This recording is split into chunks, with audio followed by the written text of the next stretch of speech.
Hi, ನಮಸ್ತೆ ಎಲ್ರಿಗೂ. ನಾನಿವತ್ತು ಮಧ್ಯಾಹ್ನದ ಊಟಕ್ಕೆ ಚಪಾತಿ ಮತ್ತು ಅದರ ಜೊತೆ ಸೋಯಾ ಚಂಕ್ಸ್ ಬಟರ್ ಮಸಾಲ ಮಾಡಬೇಕು ಅಂತ ಅಂದ್ಕೊಂಡಿದ್ದೀನಿ. ಸೊ ಅದು ನಿಮ್ಮ ಜೊತೆ ಶೇರ್ ಮಾಡೋಣ ಅಂತ ಬಂದಿದ್ದೀನಿ. ಸೋಯಾ ಚಂಕ್ಸ್ ಬಟರ್ ಮಸಾಲ ಮಾಡಲಿಕ್ಕೆ ಮೊದಲಿಗೆ ಈರುಳ್ಳಿ, ಟೊಮಾಟೊ, ಹಸಿಮೆಣಸಿಕಾಯಿ, ಶುಂಠಿ, ಬೆಳ್ಳುಳ್ಳಿನ ಚಿಕ್ಕದಾಗಿ ಕಟ್ ಮಾಡಿ ಎತ್ತಿಟ್ಕೊಂಡಿದ್ದೀನಿ. ನೆಕ್ಸ್ಟ್ ಈ ಕಡೆ ಸೋಯಾ ಚಂಕ್ಸ್ನ ಬಿಸಿ ನೀರಲ್ಲಿ ಒಂದು 15 ನಿಮಿಷ ನೆನೆ ಹಾಕ್ತಾಯಿದ್ದೀನಿ. ಈ ಕಡೆ ನೋಡಿ 2 ಕಪ್ ಗೋಧಿ ಹಿಟ್ಟು ತೊಗೊಂಡು ಅದಕ್ಕೆ ರುಚಿಗೆ ತಕ್ಕಷ್ಟು ಉಪ್ಪು ಮತ್ತು ಸ್ವಲ್ಪ ಹಾಲು ಮತ್ತು ಸಕ್ಕರೆ, ಸ್ವಲ್ಪ ಎಣ್ಣೆ ಹಾಕಿ ಸ್ವಲ್ಪನೇ ನೀರು ಹಾಕ್ತಾ ಸಾಫ್ಟಾಗಿ ಚೆನ್ನಾಗಿ ನಾದ್ಕೋಬೇಕು. ನೋಡಿ ಈ ಥರ ಸ್ವಲ್ಪನೇ ನೀರು ಹಾಕಿ ಚೆನ್ನಾಗಿ ನಾದ್ಕೋಬೇಕು. ನೋಡಿ ಈಗ ಇದು ರೆಡಿಯಾಗಿದೆ ಚಪಾತಿ ಹಿಟ್ಟು. ಇದನ್ನು ಒಂದು 1/2 ಅವರ್ ನೆನೆಯಲಿಕ್ಕೆ ಸೈಡಿಗೆ ಎತ್ತಿಡೋಣ. ನೆಕ್ಸ್ಟ್ ಈ ಕಡೆ ಸೋಯಾ ಚಂಕ್ಸ್ ಕೂಡ ನೆಂದಿದೆ. ಇದನ್ನು ನೀರಿನ ಅಂಶ ಎಲ್ಲ ಹಿಂಡಿ ತಗೊಂಡು ಒಂದು ಬಾಣಲಿ ಇಟ್ಟು ಅದಕ್ಕೆ ಸ್ವಲ್ಪ ಎಣ್ಣೆ ಮತ್ತು ಬೆಣ್ಣೆನ ಹಾಕ್ಬಿಟ್ಟು ಅದು ಕರಗಿ ಆದ ನಂತರ ಈ ಸೋಯಾ ಚಂಕ್ಸ್ನ ಅದರಲ್ಲಿ ಹಾಕ್ಬಿಟ್ಟು ಉಪ್ಪು, ಅರಿಶಿನ ಮತ್ತು ಖಾರದ ಪುಡಿನ ಹಾಕಿ ಒಂದು ನಿಮಿಷದವರೆಗೂ ಫ್ರೈ ಮಾಡೋಣ. ನೋಡಿ ಈ ಥರ ಚೆನ್ನಾಗಿ ಮಿಕ್ಸ್ ಮಾಡ್ಕೊಂಡು ಮೀಡಿಯಮ್ ಫ್ಲೇಮಲ್ಲಿ ನೋಡಿ ಉಪ್ಪು, ಅರಿಶಿನ ಮತ್ತು ಖಾರದ ಪುಡಿ ಸೇರಿಸಿ ಚೆನ್ನಾಗಿ 1 ನಿಮಿಷ ಫ್ರೈ ಮಾಡೋಣ. ನೋಡಿ ಫ್ರೈ ಆಗ್ತಾಯಿದೆ. ಈಗ ಇದರಲ್ಲಿ ತುಂಬಾ ಪ್ರೋಟೀನ್ ಇರುತ್ತೆ, ಹೈ ಪ್ರೋಟೀನ್ ಇರುತ್ತೆ ಇದರಲ್ಲಿ. ಚಪಾತಿ, ರೋಟಿ, ಫುಲ್ಕ ಜೊತೆ ತುಂಬಾ ಚೆನ್ನಾಗಿರುತ್ತೆ. ನೀವು ಒಂದು ಸಲ ಮಾಡಿ. ಅದೇ ಬಾಣಲಿಗೆ ಇನ್ನೊಂದು ಸ್ವಲ್ಪ ಬೆಣ್ಣೆನ ಹಾಕಿ ಈರುಳ್ಳಿ, ಬೆಳ್ಳುಳ್ಳಿ, ಶುಂಠಿ ಮತ್ತು ನೋಡಿ ಈರುಳ್ಳಿ ಸ್ವಲ್ಪ ಕಲರ್ ಚೇಂಜ್ ಆಗೋ ತನಕ ಫ್ರೈ ಮಾಡಿ.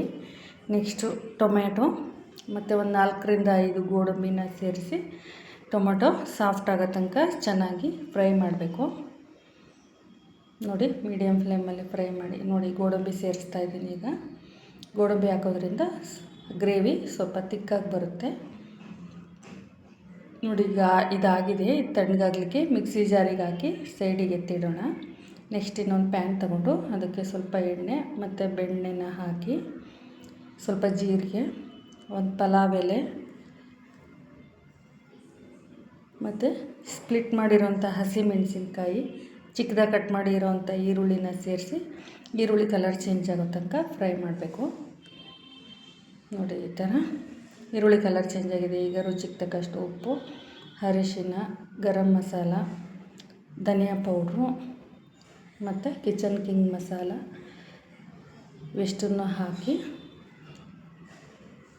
ಒಂದು 30 ಸೆಕೆಂಡ್ ಚಿಲ್ಲಿ ಪೌಡ್ರನ್ನು ಸೇರಿಸಿ 30 ಸೆಕೆಂಡ್ ಫ್ರೈ ಮಾಡಬೇಕು.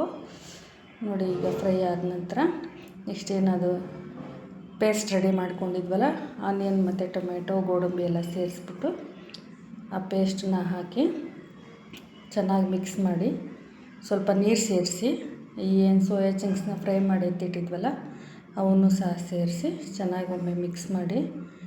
ನೋಡಿ ಎಷ್ಟು ಕಲರ್ಫುಲ್ಲಾಗಿ ಕಾಣಿಸ್ತಿದೆ ಅಲ್ವಾ. ನೋಡಿ ಇಲ್ಲಿ ಹಾಲು ಸೇರಿಸ್ತಾ ಇದ್ದೀನಿ. ನಾನು ಕ್ರೀಮ್ ಬದಲಾಗಿ ಹಾಲನ್ನು ಸೇರಿಸ್ತಾ ಇದ್ದೀನಿ. ಹಾಲು ಸೇರಿಸೋದ್ರಿಂದನೂ ರುಚಿ ಚೆನ್ನಾಗಿರುತ್ತೆ. ಲಾಸ್ಟಲ್ಲಿ ಕಸೂರಿ ಮೇಥಿ ಮತ್ತು ಸ್ವಲ್ಪ ಕೊತ್ತಂಬರಿ ಸೊಪ್ಪನ್ನ ಸೇರಿಸಿದರೆ ನೋಡಿ ಮೇಲೆ 1 ಸ್ಪೂನು ಬೆಣ್ಣೆನ ಹಾಕಿ ತುಂಬಾ ರುಚಿಯಾಗಿರುವಂಥ soya chunks butter masala ready ಆಯಿತು. ನೋಡಿ ಎಷ್ಟು ಕಲರ್ಫುಲ್ಲಾಗಿ ಕಾಣಿಸ್ತಿದೆ ಅಲ್ವಾ. ನೀವು ಒಂದು ಸಲ ಮನೆಯಲ್ಲಿ ಟ್ರೈ ಮಾಡಿ, ಹೇಗಿದೆ ಅಂತ ಕಮೆಂಟ್ ಮಾಡಿ. ನೆಕ್ಸ್ಟ್ ಈ ಕಡೆ ಚಪಾತಿ ಹಿಟ್ಟು ಕೂಡ ನೆಂದಿದೆ. ಈ ಥರ ಚಿಕ್ಕ ಚಿಕ್ಕ ಉಂಡೆಗಳನ್ನಾಗಿ ಮಾಡಿಕೊಂಡು ಲಟ್ಸ್ಕೊಳ್ಳೋಣ.